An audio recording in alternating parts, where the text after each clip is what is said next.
What made you decide to run again?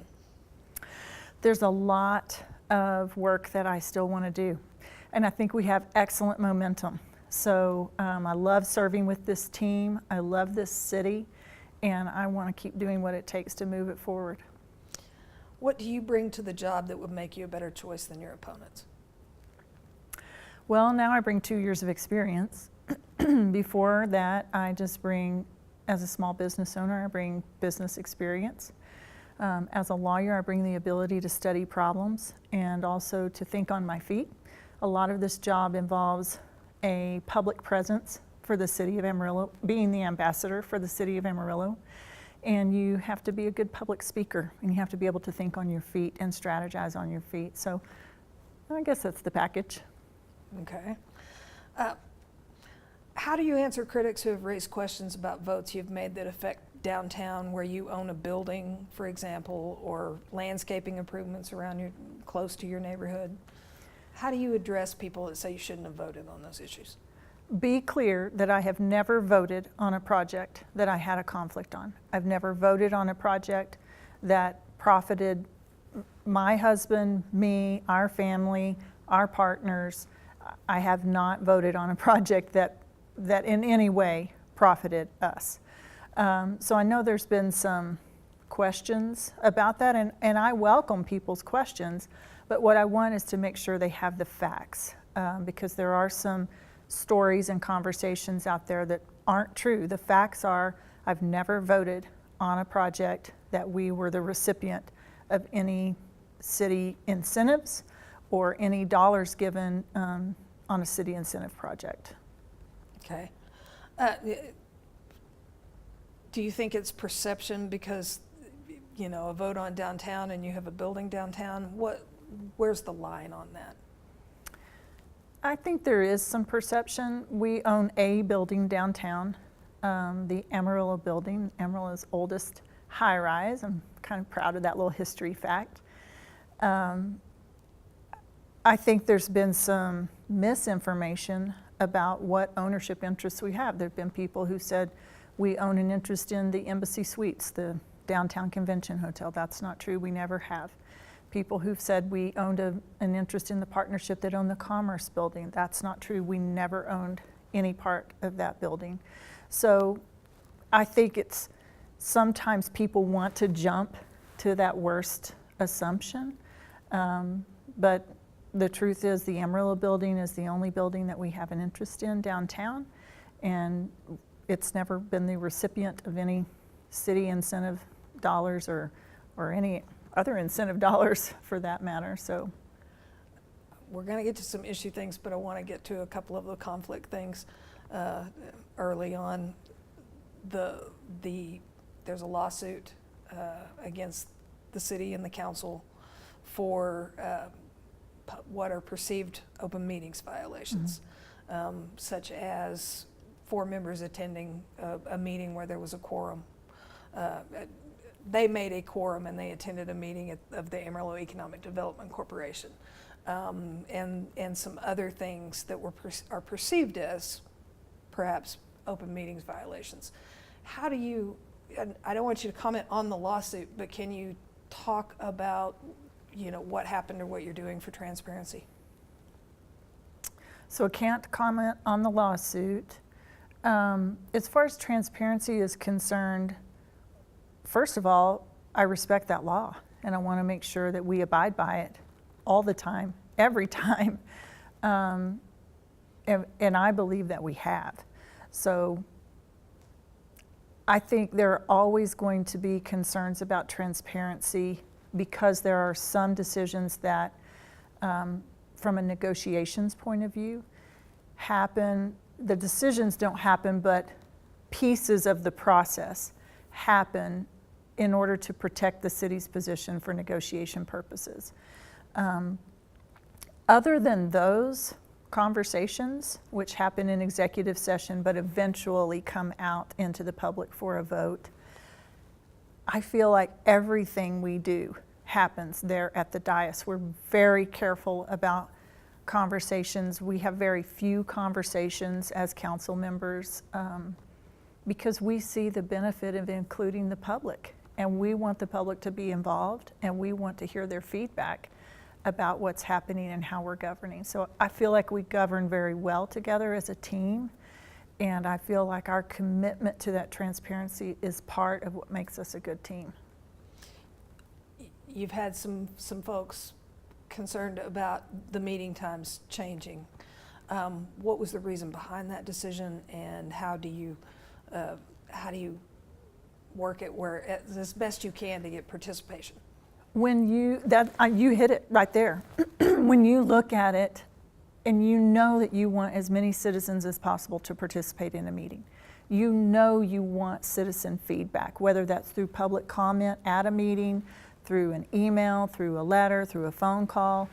You want as much public interaction and engagement as you can get, because you're making decisions on behalf of the taxpayers and you need their feedback.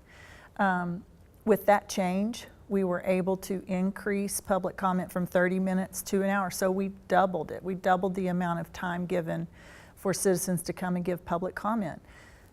Unfortunately, there's no perfect time. There's no one time that everybody's calendar a meeting would work for.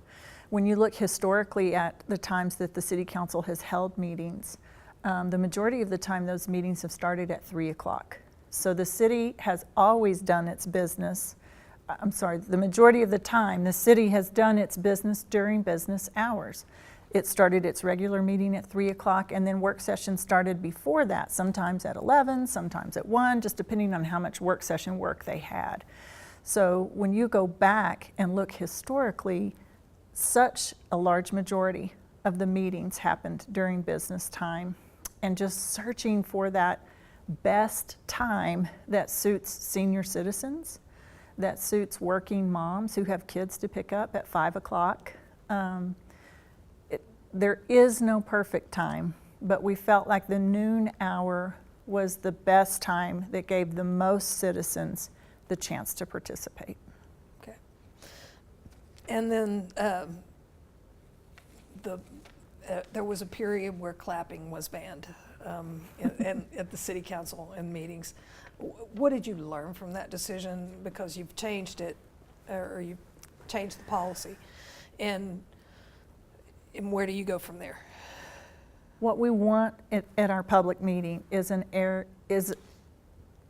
environment where everyone feels respected to come and give their comments. Occasionally, we don't allow booing because that would be intimidating and disrespectful. Sometimes clapping has that same effect. It's intimidating and it disrespects someone who's brought a different opinion in the room.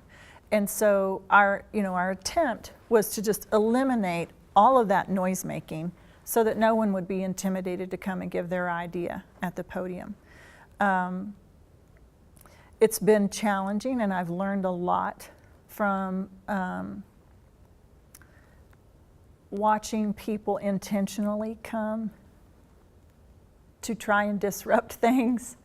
But most of all, just having compassion in my heart to realize people's opinions matter. And that's just what we want as far as the council is concerned. We want people to be able to come and give their opinions, and we want them to do it without feeling intimidated or disrespected. Our hearts were in the right place on that. I still feel like it's best when we have a quiet room to do that in, but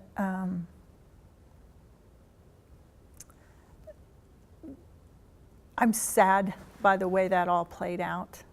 And there might be some things I would do differently, but I wouldn't change the heart behind that, and that is that we want as many people as possible to come and give their opinions, and we want to create an environment where they feel safe and respected to do it.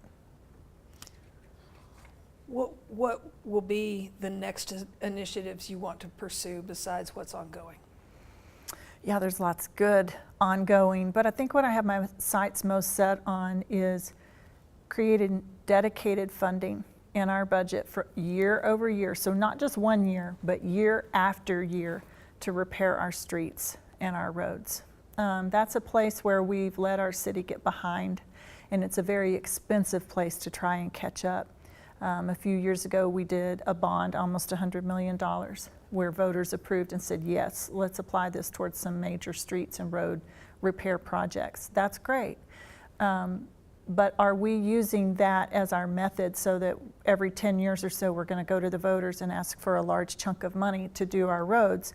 Or are we going to look forward and we're going to say, how can we build this into our annual budget every year? We know that we have these needs.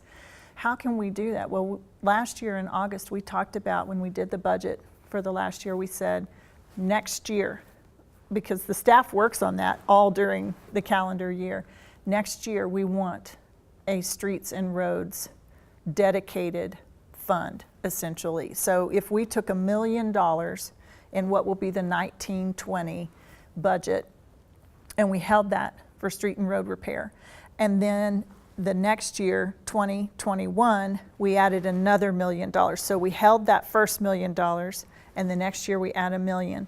What if we did that for 15 years? What would that do for our streets and roads in our city? And it would be a long-term plan so that you're carving out that much every year and you're holding it and adding to it the next year.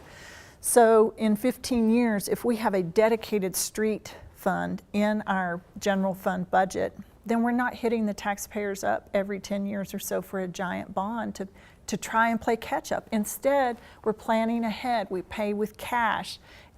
I just really like the idea of that. And I like the idea of being intentional about repairing our streets and roads, not just saying, well, how much do we have left over this year? We'll put that towards streets and roads.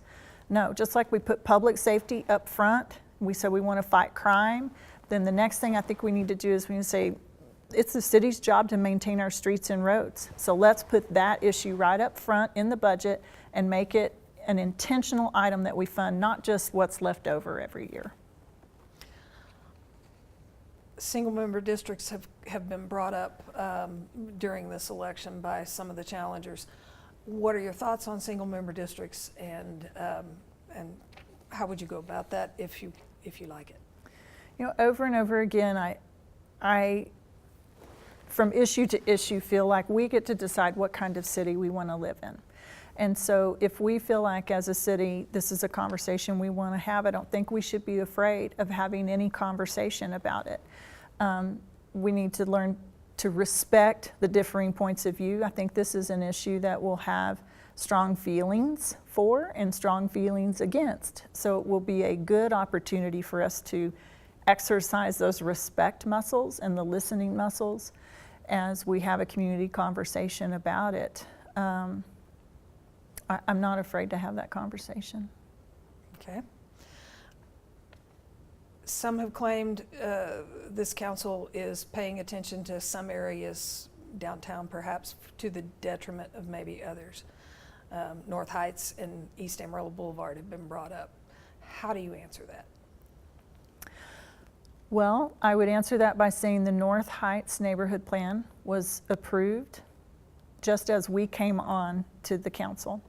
The Barrio plan was approved while we had been a year in office, and we've just started tonight as the first meeting for the San Jacinto neighborhood plan. So we're continuing to commit city dollars toward development in those neighborhoods, and we're starting it with those neighbors. So, you know, it would be completely the wrong approach for the city to show up to a neighborhood and say, this is what you need.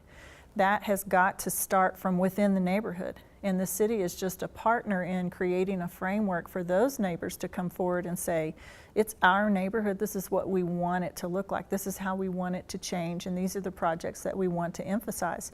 So that's going to be different in the Heights than it is in the Barrio, than it is in San Jacinto.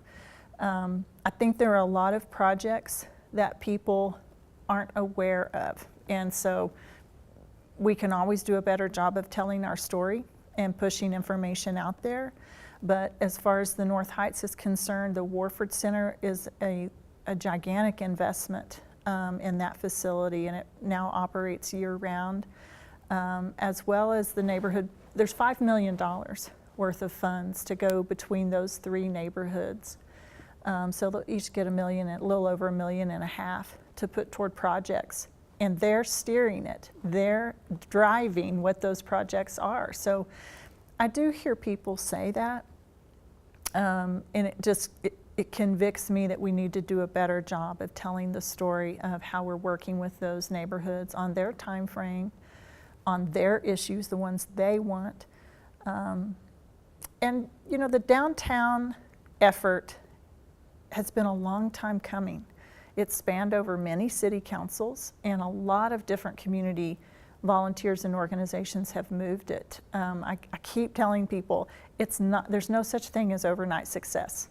So what feels like is happening overnight, downtown is working and changing, has been 15 years in the works. So I think it's a little bit unfair to say this council's not focused on many areas of the city.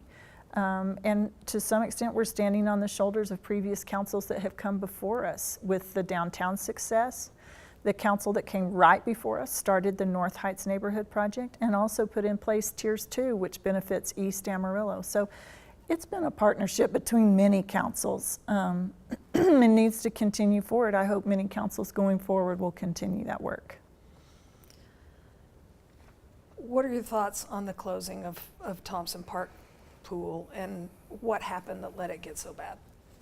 Do you need some water? I do need some water, I'm sorry. This will be the only time I leave you sit for just a moment. It's either that or I'm going to croak like a frog for the rest of the continuity. That's interview. all right. I didn't think about putting it over here, so coming back to bring the thank you. water. See, this interview's real, nothing edited here. That's right. The interviewer just left the set. Thank you. Thanks, Karen. No. Okay, Thompson Park. Yes, Thompson Park. Your thoughts on how the Thompson Park pool got so bad and why it closed? First of all, I'm really grateful. I'm grateful that we did the safety inspection, that we did determine it's not safe. No kids were ever injured swimming there. No city employees were ever injured doing mechanical work there. So I'm really grateful for that. I'm sad.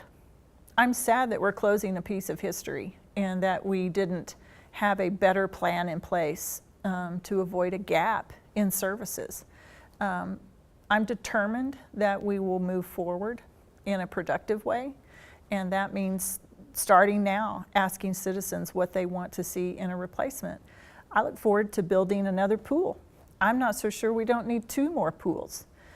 So right now we're doing a study to determine what we need in order to meet the needs of our city. We have a pool in the southwest quadrant, one in the southeast quadrant. I'm not sure we don't need a pool in the northwest and in the northeast. I don't know. But what I do know is it makes good sense for leaders to make decisions based on actual data. So when we get that data back from the study, then we can make a good business decision, combine that with community input that says, here's what we want, here are our opinions, here's what we would like to use, and then we can make the best decision to move forward. In the meantime, I'm sad. I'm sad, and I can't fully explain. I think it's a transition in leadership. We've had a transition in leadership there in the Parks and Rec Department. We've had huge transitions in our city department leadership. Over 80% of our department heads are new to their position or new to the city in the last 2 years. We've just had a tremendous amount of turnover. That's not an excuse, doesn't make it okay, but I know people are asking why. The council has asked why. How could it get like this? So we have to improve on that. That's not acceptable.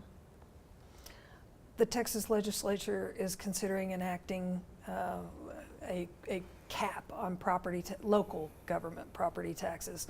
If they have a tax rate increase of 2.5% or more, it would have to go to the voters. You recently testified and represented Amarillo in that, against that bill. Talk a little bit about why, what that means for the city. First, I testified on the bill. I did not testify against the bill because I am in favor of property tax reform. I do believe that we need to make sure that our voters aren't carrying more than their fair share as far as property tax. is concerned. And when you metric it out, and I have done a lot of studying on Amarillo's actual numbers, you can see that property taxes have gone up tremendously over the past decade. A lot of it is driven by the cost of our schools. Amarillo city tax has increased about 2%. So it's not a large percentage there. Across that decade or so? Across the last 5 years, I know Okay. that that's true. So when you really study the issue, you recognize those two issues are intertwined. But I'm a property tax owner too, property taxpayer too, and I want to see those costs controlled. Part of the reason why it's so important for Amarillo to be in that conversation is because we have the lowest tax rate of any large city in the state of Texas, by far. Lubbock is at 55 cents per $100 value. We're at 38 cents. So almost a 20-cent gap between Amarillo and Lubbock. We know how to keep our property tax values low. And so Amarillo needs to be at the table down in Austin giving our input to our state legislators, because we are the voice of conservative property taxpayers, and because we've put our money where our mouth is. Look at our property tax rate. So it means something when Amarillo comes to the table and tells them what will work and what won't work. We're sort of the poster child for that. They need to hear from us that our public safety makes up a tremendous amount of that general fund budget, and those are costs that are salaried, tied to health insurance, tied to equipment and technology increases. Those costs are sometimes hard to control. So when you look at what Amarillo has projected for the next 5 years for its income and revenue needs, we're right at 3%, a 3% increase every year. So hopefully our sales tax revenue will continue to increase because people are shopping local.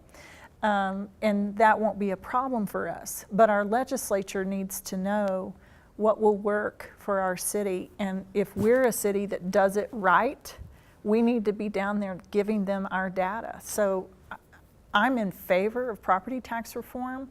I'm in favor of helping our legislators do it with real data. Just like I said before, they've got to be able to make those decisions, not just based on opinions, but on actual data. And if it were capped at 2.5%, would that put a hardship on the city? Yes. I know our revenue needs are going to be right around 3% for the next 5 years. If our sales tax continues to grow, it'll cover that and we'll be just fine. If it doesn't, then we have to look at cutting services in order to stay under that 2.5 cap. And it's right back to, if we want to do the Streets and Roads Fund like we talked about, well, maybe we don't get to do as much in the Streets and Road Fund, or maybe we have to look at closing a library or a golf course. So the revenue is real, and I just want citizens to know that we're faced with real choices on what to prioritize when it comes to that. And I don't have a problem with voters voting on it. It costs us money. This is me just pinching more pennies. It costs us money to do an election. It's about $75,000 for us to put on an election, and I think, well, that could have been what kept our library open. So I just think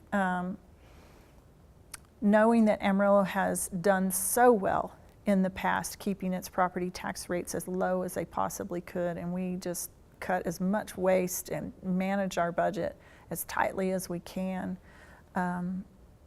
I think it's a good idea to land it at a number that works for cities and that doesn't put us into a year over year election. I just think citizens would get tired of that too. Okay. What public safety improvements have you made, and what more will you try to do? Crime, cutting crime and making sure we keep our property tax rates low, and repairing our roads are, I think, the top 3 things that we want to work on going forward. In the last 2 years, we've made millions of dollars of priority decisions in our budget toward public safety. We've increased the police force by 23 police officers in the last 2 years. When I asked Chief Drain, what do you need to make our city safe, more safe? He said, I need more police officers on the street. We said, great. So we put substantial budget dollars toward those 23 police officers. And those are budget dollars committed going forward too, because those guys' salaries come up every year. So we can't just do one-time dollars toward that. We had to find a way to do year-over-year dollars toward those police officers, and we did. Increase the firefighters by 5 firefighters. We updated the 911 system. Very important. If you call 911, you need to know it's going to work. But the dispatch software was almost 10 years old, and it didn't work. They couldn't patch it to work anymore. So we needed to spend over $1 million to update that. And of course, because that software was so old, it didn't match with the old hardware when we buy the new software. So we had to have new hardware too. So we've spent millions of dollars on those new officers, new firefighters, the 911 system.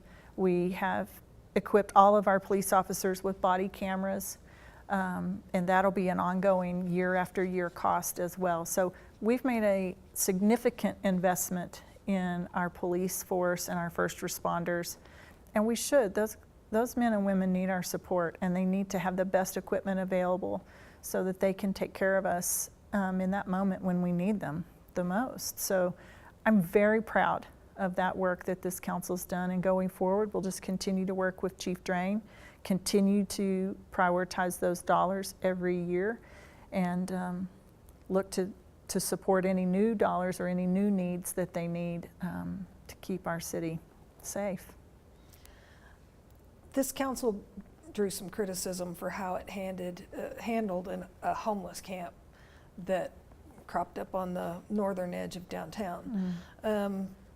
No, you've launched the Housing First pilot program, so you can talk about that with this question, but there's also another camp that appears to have popped up just across the street. You handled that one way, but that one's there. Why the about face? Well, I think you learn from every situation that you handled. What we want are for those needs to be met in the most compassionate way, as well as safety. It's difficult to allow them to live in a way that violates our zoning ordinances. So this also brought about the recognition that we needed to update our zoning ordinance. It had not been updated for 50 years. So just today the council hired a company to help us do that update. We brought on a new CDBG director, and Juliana Kitten, and she knew of this Housing First model, that we could use federal dollars to hire social workers that would help us build relationship with those people. So they can go into camp, build relationship, and try to move them into housing and stay with them, checking on them sometimes every day for weeks at a time until they are acclimated to that new house, until they have what they need as far as, many folks can't go and get federal assistance because they don't have a Texas driver's license, or they don't have a birth certificate, they don't know where theirs is. And so just helping them get back into the system. There are a lot of federal dollars that can help them. As a matter of fact, we believe that we'll be able to increase our funding to that project by $500,000 next year when we apply for federal funding, just based on the work that we've done this year with the Coming Home program. So we've housed 32 homeless people through this program, and are now have social workers underneath them, so that they're helping them. They're not just in an apartment, but they're also getting these other needs met: counseling, addiction help, all kinds of different things. So suffice to say, you learn to do it better, and I don't have a problem with admitting that I still have room to learn to do it better. Now that the multi-purpose event venue is opening, how will you be monitoring to see that the city gets, the things that it paid for? Yeah, we're within 30 days of opening that new event center, and we're so proud to say it's going to open on time. and it's going to open under budget. And I think voters need to hear that city government can take a project that they trust them with, can do it on time, and can do it under budget. Going forward, of course, we have a multi-year contract with the baseball team. 20 years. Isn't it? 20 years with a couple of different extension opportunities on it. So there'll be contractually legal things that we monitor to make sure that we're in line with that contract and that they're in line with their use of the property and their obligations to maintain the property as well. So a lot of that will happen through the city legal department. Okay. Tell me about the utility billing software rollout, and why was it, I guess, a little bit of a mess, and how are the problems being corrected? Anyone who has done a new software rollout in their business will have grace for us. And I do ask for citizens just to have grace. This is a gigantic rollout for us. It is the why behind it, why change, is because we can do better by customers. We can improve the customer service with better software. It will give us options for customers to call and then us to be able to call them back. You know, instead of them sitting on the phone for 20 minutes, it'll have a callback system, and it'll just create a lot of efficiencies inside our department. So taxpayer dollars are getting used better on personnel services, and they can get better online information about their account. So it will be better. It just, you have to get there. And one of those things is that until you throw the switch and actually migrate that information and, you know, transfer to the new system, you can't know what bugs are going to pop up. And so there have been some bugs. Some people, the main bug that I've gotten most email or most comment about is combining accounts. So people got a bill for $2 and a bill for $3, and they were like, what? This should all be on one account. So there's a method for doing that, and we're asking people who, if you were one of those folks that received a double bill for however much amount, that you call, and we'll help you walk through combining your accounts. And so, you know, just give us 2 or 3 weeks, a little bit more time, another billing cycle or so, and we should have a lot of that ironed out. And it's just progress, change, some of those words we love to hate. But where do you stand on tax abatements? You were part of the Amarillo Economic Development Board before you were a mayor. Where do you stand on tax abatements and other incentive packages for businesses? And then you mentioned the Texas Tech Veterinary School, but talk a little bit about whether the incentives for that school are worth the cost. Tax abatements are a great tool, and one of the things that we've pushed hard in the last year is helping educate citizens about what tax abatements are there. I think we've had a lot of room to improve. In some ways, citizens haven't known if I have a new business, how do I ask for a tax abatement? How do I ask for a city incentive? So the staff has done a lot of work on putting an economic development incentive policy together, and actually they're visiting with the counties, Potter and Randall, because a lot of times it touches both of the counties or one of the counties and the city. And so what we would like to do is all have that same policy in place. And then if we all have the same policy as a business, if the Economic Development Corporation brings a business that wants to ask for that incentive, then we're all operating under the same umbrella of expectations.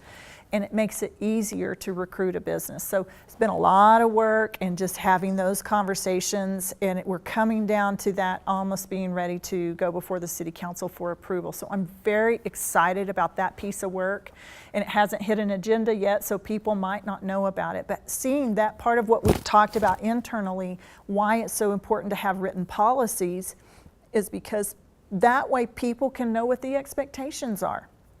If I'm Joe Smith and I'm starting a business or bringing my business to Amarillo, I can click online and I can see what the written economic development incentive policy is. And we've tried to make it user-friendly so that it says, if this is your situation, this might be the incentive you're interested in. So breaking it down for citizens so they know what's there, and they have a better understanding of how it could apply to their business or their situation. I think part of the frustration that folks have about incentives is they feel like they're only available to a certain group of people.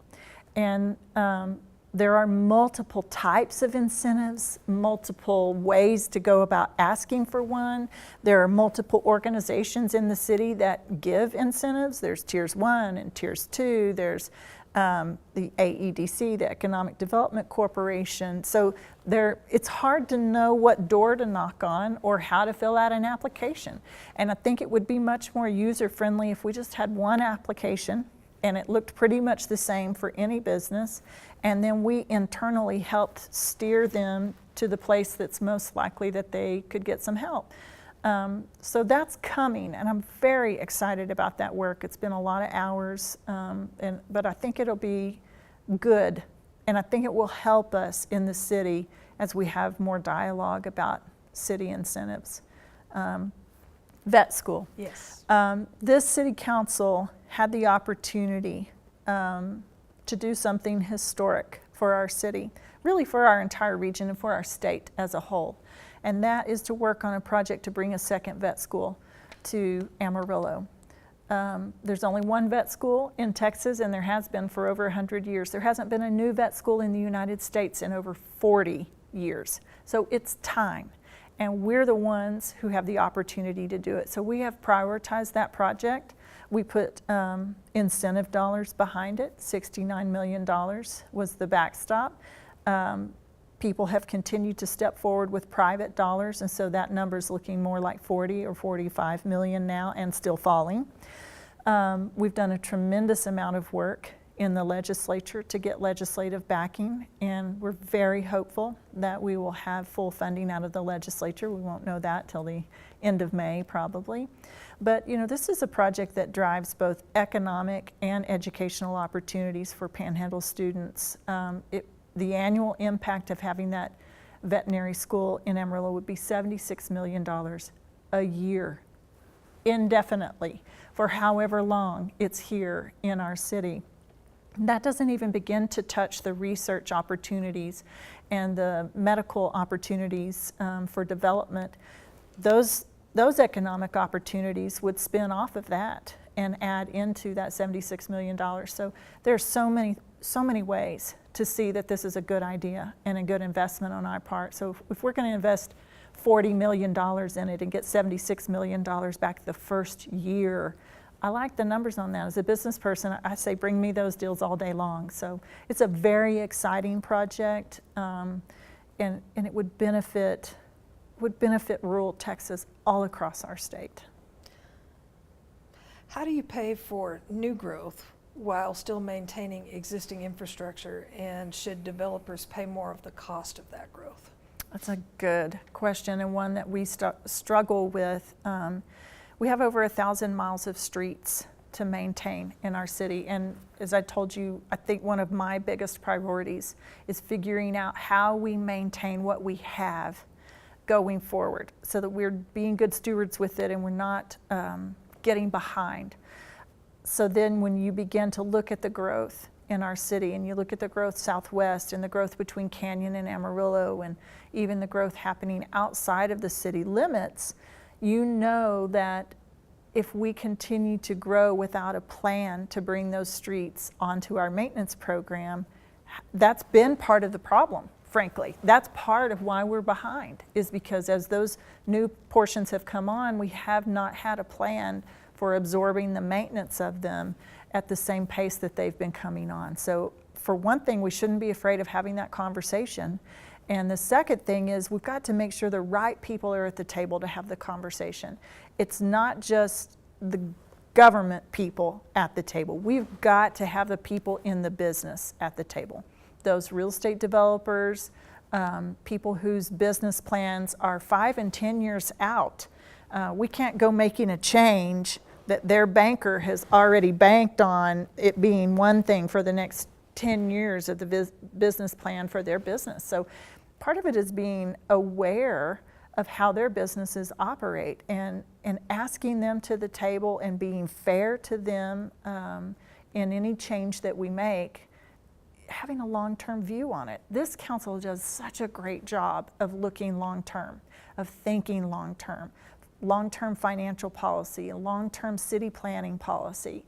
That's part of where the good momentum is coming from at the council level, is because we're trying to think 20, 30, 50 years down the road. And changes like this have got to have that long-term view on them. And those business people, I think, are going to be very helpful in the conversation. They're very city-minded. They're fans of Amarillo, and they want to see Amarillo grow in a good and healthy way. So those conversations are happening, and I look forward to continuing conversations about how we expand in a way that we can support it from an infrastructure point of view.